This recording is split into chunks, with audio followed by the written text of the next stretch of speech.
প্রকৃতির নিয়ম খুবই কঠোর। এখানে টিকে থাকতে হলে শক্তিশালী হতে হয়। আর এই নিয়মের সবচেয়ে বড় প্রতীক হলো নেকড়ে। নেকড়েরা শুধু শিকারী নয়, তারা পরিবারের প্রতি অত্যন্ত দায়িত্বশীল। একটি প্যাকের মধ্যে তাদের সামাজিক বন্ধন এতটাই শক্তিশালী যে তারা একে অপরের জন্য জীবনও দিতে প্রস্তুত। নেকড়েরা দলবদ্ধভাবে শিকার করে।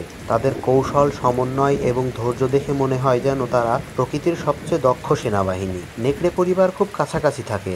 ছোট ছোট শাবকদের বড় করে তোলা দায়িত্ব পুরো প্যাকের উপরে থাকে। এখানে শেখানো হয় কিভাবে টিকে থাকতে হয়, কিভাবে শিকার করতে হয়। প্রতিটি প্যাকের একটি আলফা নেতা থাকে, যার দায়িত্ব হলো সবাইকে নিরাপদে রাখা এবং পথ দেখানো। আলফা নেকড়েগুলো শুধু শক্তিশালীই নয়, তারা বুদ্ধিমানও। নেকড়েরা শিকার ছাড়াও একে অপরের সাথে সময় কাটায়, খেলাধুলা করে এবং বন্ধন গড়ে তোলে। তাদের এই বন্ধনই আমাদের প্রকৃতির সবচেয়ে কঠিন পরিস্থিতিতেও টিকে থাকতে সহায়তা করে। নেকড়েরা প্রকৃতির এক অবিচ্ছেদ্য অংশ।